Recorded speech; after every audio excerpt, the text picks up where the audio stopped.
Welcome to Sports CTO Talks. In this series, we would be connecting with industry leaders from the sports and technology domain.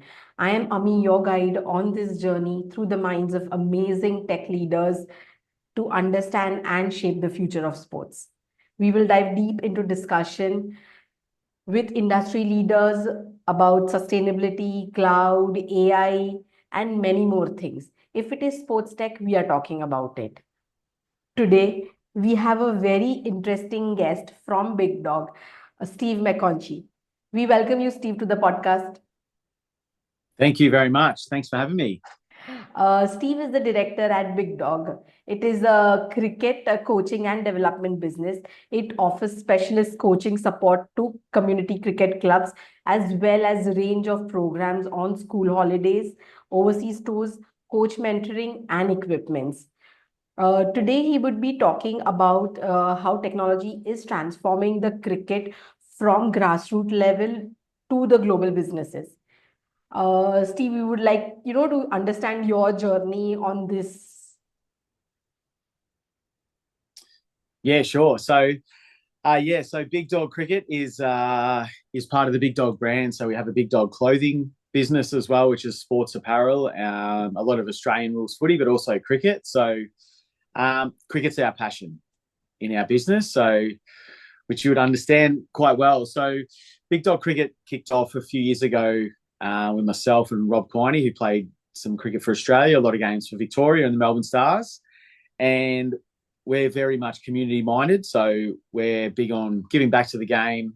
We've played a lot of cricket, but now we've moved both into that coaching space as well. So we love the grassroots part of it because everyone, whether it's Glenn Maxwell or Virat Kohli, we all started at grassroots cricket. So that's a big driver for us and a big why behind the business.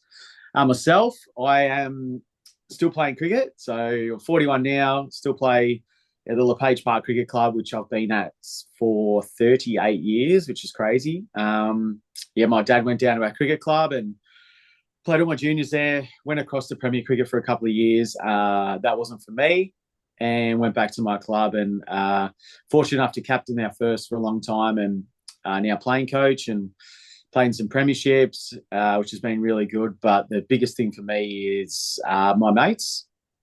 I get to play with my best mates, and one of my best mates are from cricket and stuff like that. So I understand the value of what grassroots sport and community cricket can do for people's lives. And it's been huge for me, and it's a big driver in what I do today on day-to-day basis. So it's really exciting, and now it's gone full circle. My kids get to come and watch me play cricket just like I went and used to watch my dad play cricket. My wife comes over, so it's full circle. I now play cricket with my mate's sons. They think I'm old, but that's okay. So the whole family environment of community cricket, particularly in Australia, is something that, it's very rewarding, I feel. And our cricket club at LePage we do that as good as anyone, I would feel, in the country. And there's a real positivity around that. So it's great. It's very easy to motivate yourself. Absolutely. So, when you were talking about family or the circle of life, I just want to begin with asking, how is the integration of technology into cricket broadcasting or cricket in general, and how is it reshaping the fan experience these days? Well, it's obviously come a long way in the last 20 years, the Hawkeye and the DRS type of thing. And I think it's a positive. There is a bit of negativity around, it sort of doubts some umpiring decisions and all those kinds of things. But I do feel if you get the correct decision at the end, then that's a good thing. It's into tennis and all those kinds of things. I think if you get the right outcome, we're never going to get the process right, but I feel like that's a positive. With fans seeing what goes on behind the scenes, I think that's awesome. Sometimes simple is better, but sometimes when you get to see what goes on behind the scenes of a particular sport that you're passionate about, I think that's great. And that fan engagement is huge and only growing. I feel like now with the IPL on, they do it really well. The Big Bash do it quite well as well, and they get a lot of kids involved. But obviously the viewership of the IPL outrates probably anything. It's good. I feel it's a positive, real positive. Absolutely. So, when you're talking about IPL and other cricket matches on a whole, like how have you advanced performance analytics or the sensor technologies which are going on? Has it revolutionized player performance or on the field strategies are changing? How is it going on? Yeah, so I feel that with the technology you can use at training, so obviously a lot of it you can't use in a game, but you can analyze different parts of people's games from different angles, even right down to using cameras at training. And I told you off air, like I'd just come from a training session and we only did fielding, and I had a camera set up on a different angle to watch the angle of the players' hands and the players' fingers when they were catching balls at rapid fire. So I had feedback within like 20 seconds from a different angle. So even something as simple as a camera can enhance that coaching element.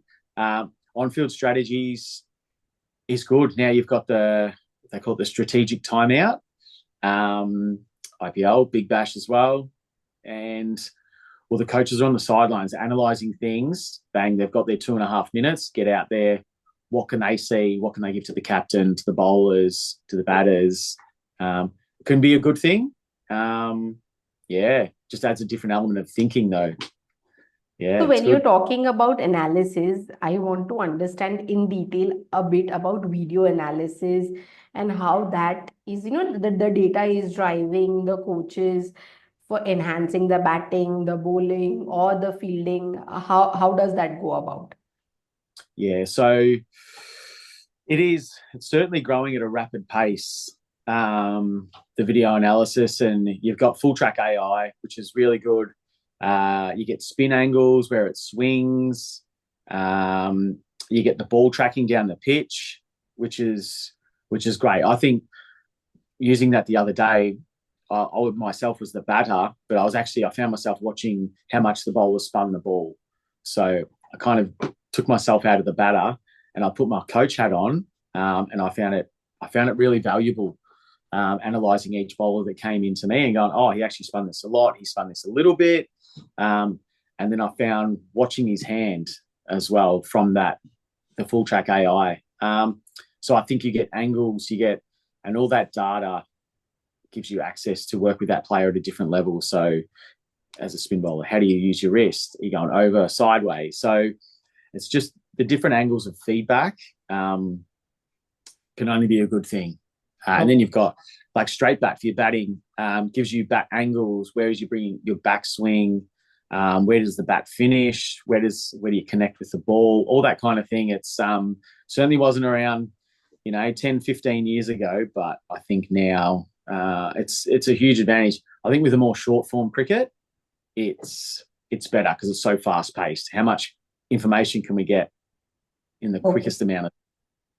Okay. So when you were discussing about AI integrating these days, so what are the potential impacts you are seeing into, driven analytics and machine learning on the strategic decisions on the administrative side? Yeah, so that's probably a tricky one because you can almost put anything into AI and it spits out an answer. So I think that's a wait and see space. I think Okay. I think if it's used well, it should be good. But yeah, the AI space for planning and all that kind of stuff I think you can use it really well to your advantage. But yeah, it's an Okay. interesting one. Absolutely. So, and how is social media platforms these days playing a role with, reels or shorts or quick 30-second videos? So, how is that shaping up in the cricket community? I think it's great. So I think as India grows, there's a lot of cricket academies and all that, and I think some of the content they put out through batting drills and all that kind of stuff, it gives particularly young people instant access to an element of coaching if they can understand it. I think that's a great thing as well.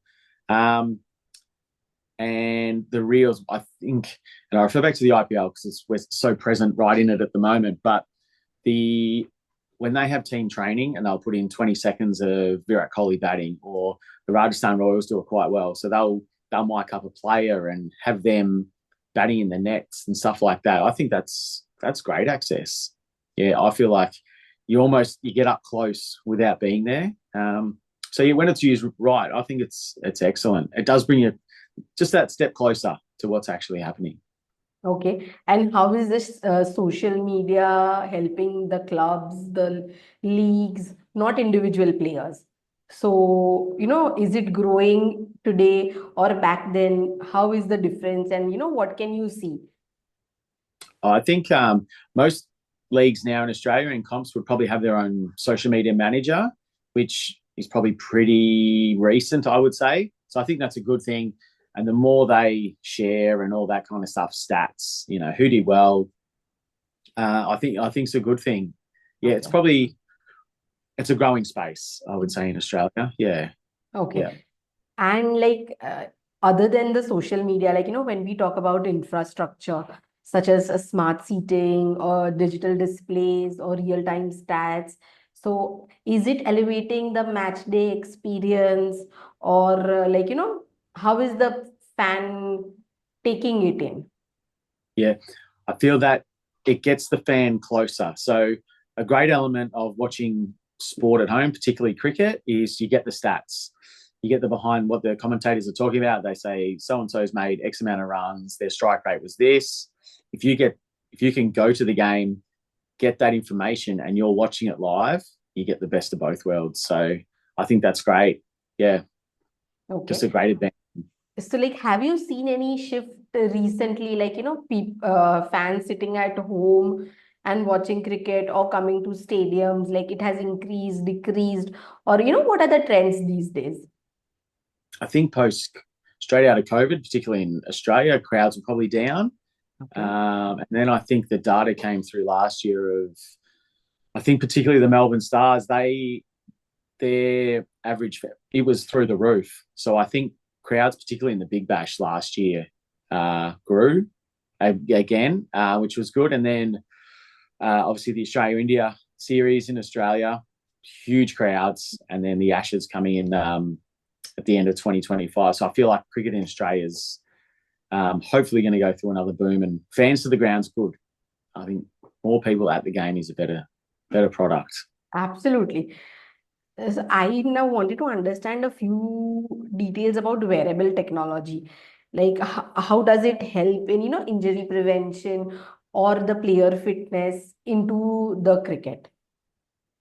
Yeah, I think if with a lot of the sports science now, I think if it gives them real time data, they know, so this area is not my expertise, but if they can get real time data from a player in a training session or during a game, they know they will have a better understanding of what level that player is playing at, which may be a better performing level for that player, and with heart rate and all that kind of stuff. And, sprints, how many times you travel, like sprinting and all that kind of stuff. So yeah, it's sports science, yeah, not my area of expertise, but I think it's great. Yeah. Okay. So, okay, how is the ball tracking, specifically the Hawkeye thing, influenced umpiring, decision making, or the integrity of the game? Because you play and you wear a CEO's hat also. So I just Yeah. wanted to understand that perspective. Tricky one, because it probably bring the umpires under a bit more scrutiny, I think, especially on TV. And I think as I sort of alluded to earlier, I think if you get the right outcome, that's good. Like an LB, if you're out, you're out, and umpires are never going to get them all right. So, if particularly for a bowler, they want to know if that's out, and if it's out, then obviously that's a good thing for them, and vice versa with a batter. But the scrutiny on the umpires is a tricky one, because I feel like social media can probably turn the negative around on that. But it's probably, there's probably a pro and a con for it. And in community cricket, we kind of make jokes. You go, oh, the old DRS. It's not going to come into our cricket, but you think something's out when you're bowling, and maybe it's not. But so you can get a little bit Absolutely. blind. Yeah. So probably my opinion on that would be more consistency across. If it's in international cricket, it's in international cricket. It's not in this country uses it. They don't use it in one days. They use it in T20s, not in test matches. I think if you use it, it's all test cricket has it. All T20 internationals have it. I think that's the only way it can be relatively So, consistent. absolutely. So, what is the scope for community cricket or the players in the community cricket or the grassroots level leagues, to grow, to evolve and outshine? How is it happening these days? In terms of tech, has Not in terms of tech, in terms of, growing and evolving as a player. as a base player, yeah. So um, it's probably I can only probably speak of what we work on, and that's build your base and your fundamentals. So we see all the trick shots on TV and laps and reverse sweeps and all that, but let's get the cover drive, the straight drive, the pull shot down pat.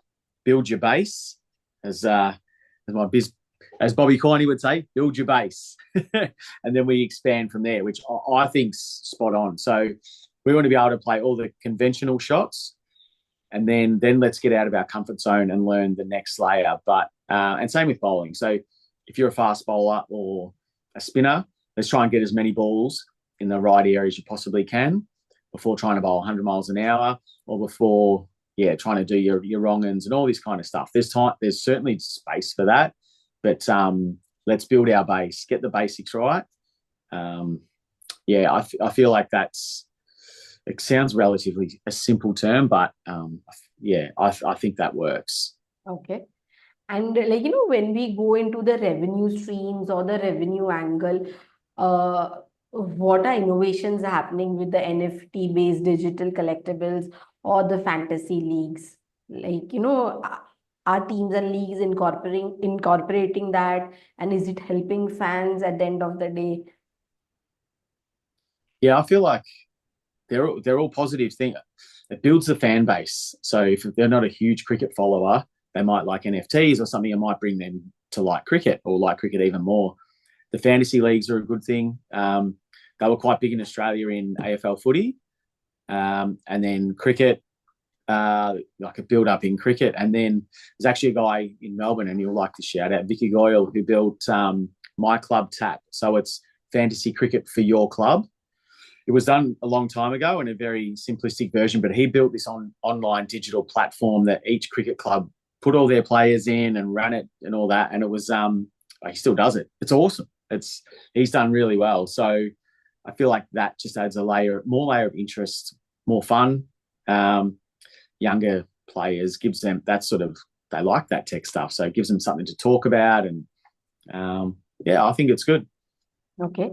So from the business angle or from, revenue generating angle, if new players are coming into merchandise or ticketing solutions, how open is the space, and is it easy for them to, make some solutions for the fans, or like? Yeah. I think all that stuff's moving probably pretty rapidly with the ticketing and all that kind of stuff. So not a huge area of my expertise, but I feel like if you want bigger crowds, the fan experience has got to match it, and even strip it back to how quickly can we get the crowds in and out, because you don't want to be standing outside for an hour of a cricket game and going inside and watching it for 3. And so even the digital, if you can get in quicker, it's a smoother process. It makes the whole event better and easier. Okay. It's probably a simplistic version of that. Absolutely, absolutely. And in the past we were discussing about grassroots level sports. So there is a question: how are academics and the grassroots level leagues adopting to digital platforms? Yeah, so I think social media is obviously a big one for cricket academies and all that across the world. Venturing into the tech space, I think adds a layer of professionalism to it, because cricket coaching is not throwing balls in the nets all the time anymore. We discuss mindset and all those kinds of things. So you've got straight bat, which got one right here. So bring that up here. Here we nice go. one. So the little device here that I will take it off. Oh, So interesting. what we do is developed in India and is really good. So I've got that on my bat, and that gives me instant feedback on my backswing. If I have a session of 10, 20, 100 balls, how many of those have hit in the good spot and how many balls have hit in the middle, timing, all that kind of thing. So you might walk out of a net and go, I've hit them okay. And you go, oh, geez, 25% were in the middle. You're like, oh, wasn't that great? Or you might be, a lot higher or in the middle, or you might be where you thought you were. But I feel like it's an extra layer of, for especially grassroots cricket, access to those things is huge. So full track, as I spoke about before, great for bowling and stuff like that. So the Hawkeye and smart balls, probably not huge in community cricket, but I feel like something like straight bat in particular, it's affordable. So I think it appeals to that community-based cricket where it's easy to understand, it's affordable, you stick it on your bat. They've partnered with SG where it goes behind the bat stickers, which I think is pretty cool as well. So you don't even know it's there. And it links to your phone. Everyone's got a smartphone these days, so it just links via an app. So that's the next thing for grassroots cricket to I suppose indulge in and use it to the best of our ability. Okay. So as you're working even into the grassroots sports, like what are the challenges you see the grassroots cricket teams face in terms of technology or in terms of otherwise? Probably price. So as I mentioned, straight bat's quite affordable, but that's only for a player, one particular player, and they've got to check their own stuff. So, or a coach. But from a club level, I know in Australia it's harder to generate money for a club. So whatever they're doing, whether it's get an online platform or an online coaching tool, it all costs money. So it's that's probably one thing that would hold back grassroots cricket. Also having someone to analyze the data and understand the product they're using and then use it. So if you're going to go out and spend, a couple of $1,000s, you certainly want to be able to use it so you're not sort of throwing money out the door. So probably a couple of things there, but I think price is probably what holds it back at the moment. Yeah. Okay. And now I would like to understand women in cricket as a whole, how is the concept emerging? How are people taking it in? And, what are the opportunities they are getting, like as a whole? Yeah. Big fan of the women's game. And I think that they should be given as much as the men. So I think the viewership, or not the viewership, the viewing aspect of it, there should be more of it. So instead of, this series is televised and this one's not, and this one is, how can more girls watch cricket and watch girls cricket? And that's putting more on TV. So a lot of it's pay TV here in Australia, but I think the more they see, the more they probably like, and super talented. So I feel like the WBBL is a fantastic product, and that's really sort of elevated cricket in Australia. And obviously the Australian women's team are very, very successful, which is great. We've got some great role models that have come through that for the girls in particular, which is great. But yeah, I think the WPL adds a new layer to that and probably gives them, there's they can earn more money, and it becomes more of a bigger career and all that kind of thing. And the 100 in England is great. So I think the more of those things, the better. And the more of them they're televised in every country, not just the country they're held in, the better. Yeah. Okay. So, yeah, So I've got a like, daughter, so I'd love it if she played a bit more cricket. absolutely, absolutely. So, like, what are a few things, continuing the question only, that a few things, what can be done at grassroots level to enhance more women's participation into cricket? Yeah, I think, great question. I think making it more enjoyable. So I coach girls as well as boys and senior men, and they're all different. And I do with the girls at our club at LePage, and I found that so refreshing. The girls had smiles on their faces. They're chatty. It's more seems to be fun for them. So I would really strongly encourage the fun side of things. And a lot of girls want to progress and go on and be professional. Some want to be around their friends, and that's a social aspect of it too. So mixing the two of that is probably tricky, but I think when the mix is right, that's a great environment for young girls to be in. And I think it's a good game because a lot of the girls will probably see their dads, and now hopefully a lot of the young girls can see their mums play, and that's even better. So I refer back to my club, which I'm pretty proud to be part of, but we have mums and daughters play together. We have teams with like 15-year-old girls and 45-year-old women, and they all get along like a house on fire. They train together. And some of these mums now have their own team at our club. So we've got like a girls team and a mums team. And to me, that's one of the best things our club's ever done. I think it's unreal and gives opportunities, and the mums have a great time. They love it. So I think the more opportunities we can give younger girls, the more it can grow. And it goes back, I think, to that. The more they see on TV, the better. Absolutely, absolutely. Anytime more opportunity for the girls in Yep, any segment of sports is good. absolutely. And I think the financial element's got to flow onto that as well, and make sure they're full time, well paid athletes. Agree on that part. Yeah. So, so like, what are the ethical concerns you see on the grassroots level sports or the clubs around specific to data privacy or the performance enhancements into the technology? I probably think it's the data privacy is just yeah, and not, I don't know a lot about that stuff, but it's a bit of not many people do. So it's a bit of that grey area that no one wants their data shared online. And you feel like the more you share your personal details, your address and all that, just things you sign up, the more, I suppose, susceptible we all are. So I'd probably think that's the space. If you don't understand it, you're probably like, oh, I won't sign up to that. Okay.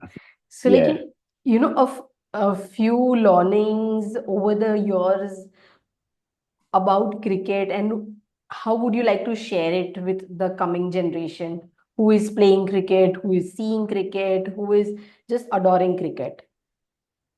It's a great game. I would think be the best player you can be.